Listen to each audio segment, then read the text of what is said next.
24 विजय का पश्चिम पथ पश्चिमी यूपी में 2024 की जंग की बिसात बिछने लगी है। रालोद अध्यक्ष जयंत चौधरी ने पश्चिमी यूपी से मिशन 24 का बिगुल फूंक दिया है। अब की बार पश्चिम यूपी में महामुकाबले की महाशपथ देखने को मिलेगी, क्योंकि 24 की जंग से पहले पश्चिमी की सियासी पिच पर रणबांकुरे उतर चुके हैं। एक तरफ तो जयंत चौधरी मिशन 24 से हैं, तो वहीं दूसरी तरफ भाजपा का मिशन है 80 और 80 के टारगेट को हासिल करने के लिए भाजपा मुस्लिम वर्ग को लुभाने में जुटी है। एक देश एक डीएनए के प्लान के तहत काम चल रहा है। पश्चिमी यूपी से भी भाजपा स्नेह मिलन कार्यक्रम करेगी। सहारनपुर में कार्यक्रम होगा जिसमें यह दावा किया गया कि लाखों की संख्या में लोग जुट सकते हैं। तो दिल्ली फतेह में पश्चिमी यूपी का क्या रोल रहने वाला है, कैसे पश्चिमी यूपी अहम हो जाता है, उस पर चर्चा करेंगे। हमारे साथ खास मेहमान जुड़ेंगे और उससे पहले खास रिपोर्ट आपको दिखा रहे हैं।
तो 24 विजय का पश्चिम पथ कितना महत्वपूर्ण है, क्या तैयारी है, इसी पर चर्चा करने के लिए कुछ खास मेहमान इस वक्त हमारे साथ जुड़ गए हैं। सबसे पहले तारुफ आपसे करा देती हूँ। आनंद दुबे हैं, प्रवक्ता भारतीय जनता पार्टी के। विजय उपाध्याय हैं, वरिष्ठ पत्रकार हमारे साथ जुड़ गए हैं। डॉक्टर आशुतोष वर्मा है, प्रवक्ता समाजवादी पार्टी के। आप तीनों का बहुत बहुत स्वागत है एबीपी गंगा पर। आनंद दुबे जी, शुरुआत आपसे करते हुए आंकड़ों का जिक्र करेंगे। 2017 के अगर हम आंकड़े देखते हैं तो जो जाट बाहुल्य इलाके हैं, जो जाट बाहुल्य सीटें हैं, वहां पर 2017 में आपको 35% वोट शेयर मिलता है। लेकिन जब 2019 का लोकसभा चुनाव आता है तब वो वोट शेयर 91% तक बढ़ जाता है। लेकिन अगर आप ओवरऑल परफॉर्मेंस देखेंगे तो विधानसभा चुनाव में आपको 17 सीटों का पश्चिमी यूपी में नुकसान हुआ है। ये जो भरोसा कहीं ना कहीं डगमगाया है, इस भरोसे पर कैसे आप फिर से जीत पाने की कोशिश में लगे हुए हैं? क्या तैयारी भारतीय जनता पार्टी की? नहीं, देखिए, भरोसा कहीं नहीं डगमगाया है। भारतीय जनता पार्टी का भरोसा उत्तर प्रदेश की 25 करोड़ जनता में निहित है और हम उत्तर प्रदेश की 25 करोड़ जनता के सेवा के लिए कार्य कर रहे हैं। जहां तक बात रही पश्चिमी उत्तर प्रदेश की, आपको याद होगा कि किस तरह से गठबंधन बनाया गया, कहा गया बहुत ही महामारक गठबंधन है, बहुत बड़ा गठबंधन है, अखिलेश जी और जयंत मिलकर भाजपा का सूपड़ा साफ कर देंगे और बहुत सारी बातें की गई। लेकिन 24 जिलों की 126 सीटों में से 85 सीटें भारतीय जनता पार्टी वहां जीत कर आई। और जो ये बड़ी बड़ी बातें कर रहे थे, जिस तरह से भारतीय जनता पार्टी के खिलाफ बातें कर रहे थे, उसका जनता ने स्पष्ट रूप से जवाब देने का काम किया। क्योंकि जनता ने ये देखा कि पहली बार कोई सरकार आई है जिसने पश्चिमी उत्तर प्रदेश को अपराध और दंगों से मुक्ति दिलाई है। पश्चिमी उत्तर प्रदेश में निवेश ला रहे हैं। पश्चिमी उत्तर प्रदेश में अलीगढ़ हो, मेरठ हो, अलीगढ़ में यूनिवर्सिटी, सहारनपुर में यूनिवर्सिटी, इसके अलावा मेरठ में खेल university, Ganga expressway, Meerut Delhi expressway, जेवर एयरपोर्ट, ऐसे तमाम चीजें जिससे पश्चिमी उत्तर प्रदेश महरूम था, उनको देने का काम भारतीय जनता पार्टी की सरकार ने किया है। जो किसानों की बड़ी बड़ी बातें करते थे, चौधरी चरण सिंह की जो की भूमि रमाला में इन लोगों ने चीनी मिल बंद कर दी, नई चीनी मिल को चलाने का काम हमारी सरकार ने किया है। गन्ना किसानों को नियमित रूप से भुगतान करने का काम हमारी सरकार ने किया है। अब तक करीब 2 लाख करोड़ रुपए गन्ना किसानों का भुगतान किया जा चुका है और पिछली सरकारों के जो उधार थे उसको भी चुकाने का काम हमने किया। फिर यहाँ तक कि कोरोना काल में 2017 में तो आपको 110 सीटें मिली और वही पिछले साल 2022 में आपको 93 सीटें मिली, आपको 17 सीटों का घाटा हो गया। अगर आप कह रहे हैं आपने इतना कुछ किया, समाजवादी पार्टी और रालोद की सीटें तो बढ़ी है ना सर, आपकी सीटें तो कम हुई हैं।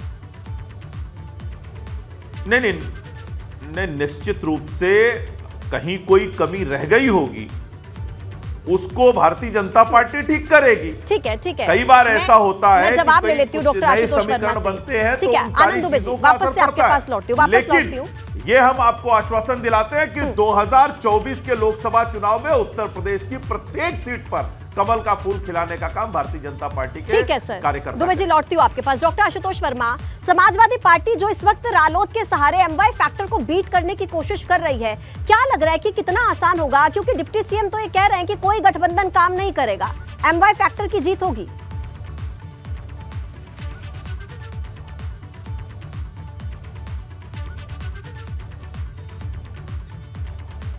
डॉक्टर आशुतोष वर्मा के पास शायद मेरी आवाज नहीं पहुंच रही है। विजय उपाध्याय जी, आपसे मेरा सवाल ये रहेगा कि हर पार्टी कहती है कि जीत हमारी होगी, लेकिन क्या, क्योंकि विधानसभा चुनाव तो इस बार है नहीं, लोकसभा चुनाव है, तो क्या लोकसभा चुनाव में ये जो मोदी फैक्टर है वो हावी होगा क्या? क्योंकि आंकड़े तो कम से कम यही बताते हैं। आंकड़े जो बता रहे हैं उसी के संकेत भी नजर आ रहे हैं। 2014 के बाद से उत्तर प्रदेश की राजनीति में मोदी फैक्टर का दबदबा है। सभी वर्गों का सपोर्ट मोदी को मिल रहा है।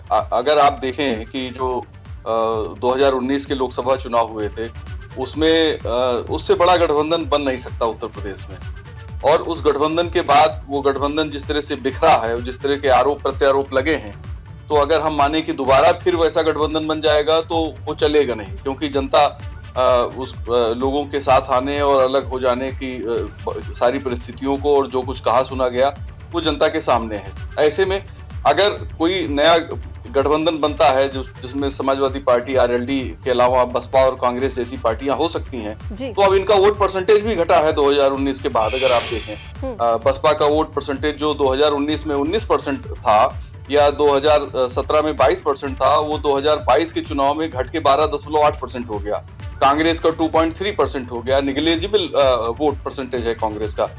तो जब लोकसभा चुनाव होगा जिसमें 2019 में बीजेपी को 51% वोट मिले थे, तो जब इस बार के चुनाव के जो संकेत हैं, जो परिस्थितियां हैं, अपोजिशन का जो रवैया है, जिस तरह से अपोजिशन अपनी राजनीति कर रहा है, गठबंधन एक तरफ लेकिन मोदी फैक्टर कहीं ना कहीं हावी हो जाता है, ऐसा आप कह रहे हैं। इस आरएलडी के सहारे आप एमवाई फैक्टर को बीट करने की कोशिश में लगे हैं। अगर आप आंकड़े देखेंगे तो जब विधानसभा चुनाव थे, जाट बाहुल्य इलाके में आरएलडी को 48% वोट शेयर मिला, लेकिन वही वोट शेयर लोकसभा चुनाव में 3% हो जाता है। मुस्लिम बाहुल्य इलाकों में आपको 65% माफ कीजिएगा वोट शेयर मिलता है, और जब लोकसभा चुनाव होते हैं तो वही वोट शेयर कम हो जाता है। लेकिन ये लोकसभा चुनाव है, इसमें बीट कर पाएंगे क्या? समाजवादी पार्टी किसी फैक्टर को लेकर नहीं चलने जा रही है। वो उत्तर प्रदेश में और पश्चिम उत्तर प्रदेश की 130 सीटों पे फोकस कर रही है और बहुत मजबूती से कर रही है। आप खुद बता चुकी हैं कि 2017 के मुकाबले 22 में हम लगभग दुगनी सीटें जीत चुके हैं। पहले लगभग 19 सीटें जीती थी और इस बार 43 सीटें जीती, और हमारा वोट परसेंटेज भी जीता है, हमारा गठबंधन भी जीता है।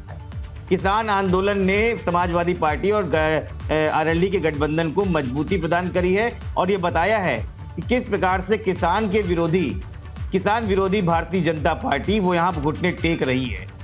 जिस प्रकार से प्रधानमंत्री मोदी ने अपने यूटर्न लेके और किसानों के सामने अपना नतमस्तक किया है, उनको समझ में आ गया है किसानों को आप अनदेखा इस देश की राजनीति में नहीं कर सकते हैं। उत्तर प्रदेश की राजनीति में पश्चिम उत्तर प्रदेश का किसान, जो कि हरित क्रांति के बाद बहुत मजबूती तरीके से देश की आर्थिक स्थिति को मजबूत करता है, उसको आप इग्नोर करके काम कर सकते हैं। और समाजवादी पार्टी पे आप यो आरोप लगाते हैं हम ये Y factor, M Y factor, X Y factor कर रहे हैं। समाजवादी पार्टी हर उस व्यक्ति की आवाज है जो किसान है, जो गरीब है, जो दलित है, जो पिछड़ा है, और उसके लिए लड़ाई लड़ रही है। हमें कोई घबराने की जरूरत नहीं है। हमारी वैसे भी मजबूती स्थिति वहां बन रही है। हम आगे भी विधानसभा जो आपने अभी डाटा बताया है वो 2019 का बताया है, 19 से 22 की तरफ बताइए और 22 से हम 24 की तरफ जाएंगे। नहीं ठीक है, मैं तो कह रही हूँ डॉक्टर आशुतोष वर्मा कि 2022 में बेशक आपकी सीटें बढ़ी हैं, लेकिन ये लोकसभा चुनाव है कि ये राज्य सरकार की बात नहीं है। और जब हम लोकसभा चुनाव की बात करते हैं तो आपका वोट परसेंट कहीं ना कहीं कम भी हुआ है सर। देखिए, ऐसा है कि लोकसभा चुनाव में समाजवादी पार्टी उत्तर प्रदेश से ही भारतीय जनता पार्टी को रोकने का काम करेगी। आप सबको पता है कि सबसे बड़े राज्य से आने की वजह से भारतीय जनता पार्टी की सीटों में उछाल आता है। अगर कोई सबको पता है कि देश में अगर कोई रोक सकता है भारतीय जनता पार्टी को, तो वो समाजवादी पार्टी और उसका गठबंधन है। और पश्चिम उत्तर प्रदेश उसमें 130 सीटें बड़ा काम करती हैं। अगर इस 130 असेंबली सीटों को अगर हम मोटा मोटा मान ले, तो लगभग मोटी मोटी यहाँ पर जो आती हैं कि 20 के अराउंड लोकसभा सीटें 10 के अराउंड लोकसभा सीटें आ जाती हैं। अगर हम 10 लोकसभा सीटों में हम 50% के ऊपर ही मार्जिन ले गए, तो उसके बाद मध्य उत्तर प्रदेश और पूर्वांचल में तो हमने बहुत बेहतरीन आपके अपने दावे हैं कि हम फतह कर लेंगे 2024 का जो चुनाव होगा। 2024 को फतह करने के लिए पश्चिमी यूपी बहुत ज्यादा महत्वपूर्ण है और इसी पर हम चर्चा कर रहे हैं कि पश्चिमी यूपी के वोटर्स किसके साथ हैं। मेहमान लगातार हमारे साथ जुड़े हुए हैं। आनंद दुबे जी, पश्चिमी यूपी में मुस्लिम बहुत निर्णायक भूमिका में होते हैं और मुस्लिम वोट शेयर आपके साथ कभी नहीं रहा, ये आंकड़े बताते हैं, लेकिन समाजवादी पार्टी को इससे बहुत फायदा हुआ है। कैसे लग रहा है आपको कि मुस्लिम वोटर्स का भरोसा जीतने के लिए अब क्या तैयारी, खासकर उन 6 सीटों पर जिन पे आप हार गए थे? नहीं, देखिए, अभी आपने कहा निश्चित रूप से एक दौर था जब MY फैक्टर चलता था, लेकिन अब MY फैक्टर नहीं, MY कैरेक्टर चलता है। MY फैक्टर नहीं, MY यानी मोदी योगी का कैरेक्टर चलता है। जनता देख रही है कि आदरणीय प्रधानमंत्री नरेंद्र मोदी जी ने और माननीय मुख्यमंत्री योगी आदित्यनाथ जी ने किस तरह से उत्तर प्रदेश की तकदीर और तस्वीर को बदलने का काम किया है। MY फैक्टर जब सत्ता में आता है तो अपहरण बढ़ जाते हैं, गुंडागर्दी बढ़ जाती है, दंगे होने लगते हैं, उत्तर प्रदेश में अराजकता का माहौल हो जाता है। लेकिन जब MY कैरेक्टर आता है सत्ता में तो उत्तर प्रदेश में गरीबों के मकान बनने लगते हैं, शौचालय मिलने लगता है, माँ बहनों को गैस का कनेक्शन मिलता है, उनको आयुष्मान कार्ड मिलता है, किसानों को किसान सम्मान निधि मिलती है। ये अंतर है MY फैक्टर में और MY कैरेक्टर में। और जहां तक बात रही मुसलमानों की, तो क्या आपको ऐसा लगता है कि 2000 जयंत चौधरी कह रहे थे कि जिस बुलडोजर की आप दुहाई देते हैं, देश संविधान से चलता है, बुलडोजर से नहीं, इस पर क्या कहेंगे आप? नहीं, देखिए, मैं यही तो कह रहा हूं कि बुलडोजर किनके ऊपर चल रहा है? गुंडे माफियाओं के ऊपर। और तकलीफ किसको हो रही है? जयंत चौधरी जी को, अखिलेश यादव जी को। एक लोग सदन के बाहर उनका पक्ष ले रहे हैं, एक लोग विधानसभा के अंदर माफियाओं का गुणगान कर रहे हैं, मैं एक एक करके सभी का रिएक्शन चाहती हूं। पूरे उत्तर प्रदेश के सामने इनकी स्थिति साफ हो चुकी है। डॉक्टर आशुतोष वर्मा जी, स्थिति आपकी साफ है पूरे उत्तर प्रदेश के सामने और कोई गठबंधन काम नहीं करेगा, भारतीय जनता पार्टी आश्वस्त है इसको लेकर, क्या प्रतिक्रिया आपकी? नहीं, मेरी प्रतिक्रिया यह है कि मैं मोटी मोटी 5-6 जिलों की ऐसी बात बताता हूं, जैसे कि पिछली बार जब हम सहारनपुर से जीते तो हम 22,000 की लीड लेके जीते थे। हम बिजनौर जीते 70,000 की लीड लेके जीते। नगीना में 1,66,000 की लीड लेके जीते। मुरादाबाद में समाजवादी पार्टी 98,000 से जीती। संभल में 1,70,000 से जीते। अमरोहा में 63,000 से जीते। तो क्या ये जनता ने वोट नहीं दिया था या कहीं और से वोट आ रहा था? मुझे लगता है कि भारतीय जनता पार्टी को समझ जाना चाहिए कि पश्चिम उत्तर प्रदेश ने खासकर ये समझा है कि आपकी दिल्ली से जो उत्तर प्रदेश की जो राजनीति चलती है उसको हम वहीं पर रोक देंगे। और इन 25 लोकसभा सीटों में समाजवादी पार्टी अपने गठबंधन के साथ 20 के ऊपर लोकसभा सीट जीतने जा रही है। विजय उपाध्याय जी, एक सवाल आपसे है, क्योंकि हमने मुस्लिम वोट शेयर की बात कर ली और हमने जाट वोट शेयर की बात कर ली, मैं दलित वोट शेयर की बात करना चाहूंगी क्योंकि ये बहुत महत्वपूर्ण होता है। और हमने देखा है, आंकड़े बताते हैं कि लोकसभा चुनाव हो या विधानसभा चुनाव, मायावती के साथ दलित वोट शेयर रहता है। किस तरीके से काम बिगाड़ सकता है इन चुनावों में? देखिए, आशुतोष जी जो बात कह रहे हैं, वो जो मार्जिन इनकी विक्ट्री की थी तो उसमें बसपा का बहुत बड़ा योगदान था। पश्चिमी उत्तर प्रदेश में एक बात सही है कि माइनॉरिटी डोमिनेटेड कई लोकसभा क्षेत्र हैं, लेकिन 2014 में जब ये पार्टियां अलग अलग लड़ी थी तो उस समय बीजेपी को 73 सीटें मिली थी, बीजेपी की 71 थी और अपना दल की 2 थी। तो वो जो आंकड़ा है 73 सीटों का, वो कहीं न कहीं बीजेपी की स्ट्रेंथ को दिखाता है।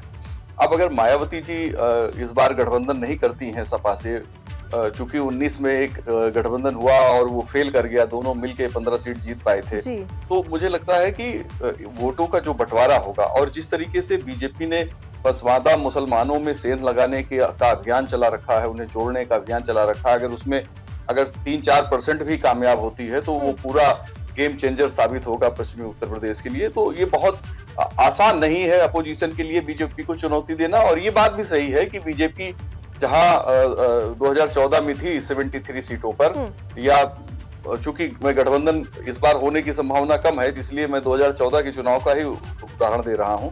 तो वो ठीक है विजय उपाध्याय, यानी कि आसान नहीं है ओपोजिशन के लिए इस वक्त सामने चुनौती बनकर खड़ा होना, लेकिन मुझे लगता है भारतीय जनता पार्टी के लिए भी जो 80 का टारगेट लेकर चल रहे हैं वो भी एक बहुत बड़ी चुनौती रहने वाली है। आप सभी खास मेहमानों का बहुत बहुत शुक्रिया हमारे साथ इस खास चर्चा में जुड़ने के लिए। तो देखिए 2024 में लोकसभा के चुनाव हैं और क्योंकि यूपी से ही दिल्ली का रास्ता होकर गुजरता है और ऐसे में सभी राजनीतिक दल कोशिश यही कर रहे हैं कि खासतौर पर जो पश्चिमी यूपी है उन पर अपना भरोसा हम जीत पाएं और किसी तरीके से उसको फतह कर पाएं। गैरसैंण के दिवाली खाल में कांग्रेस का प्रदर्शन, करण माहरा और हरीश रावत के नेतृत्व में प्रदर्शन हुआ। विधानसभा परिसर में दाखिल होने की कोशिश की गई, एक बैरियर को तोड़कर दूसरे बैरियर तक कांग्रेसी पहुंच गए। तस्वीरें आपके सामने, एक्सक्लूसिव तस्वीर एबीपी गंगा आपको दिखा रहा है, जहां गैरसैंण के दिवाली खाल में कांग्रेस का प्रदर्शन देखने को मिला और तस्वीरें सामने आई जहां करण माहरा और हरीश रावत के नेतृत्व में यह प्रदर्शन हुआ।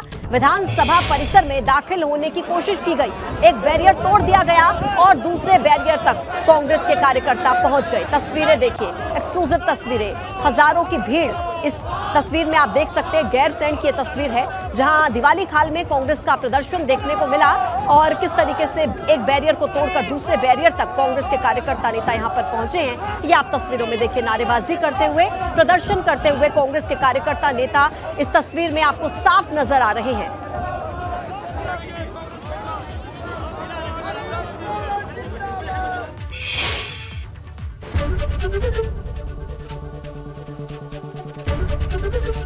एबीपी गंगा, खबर आपकी, जुबान आपकी।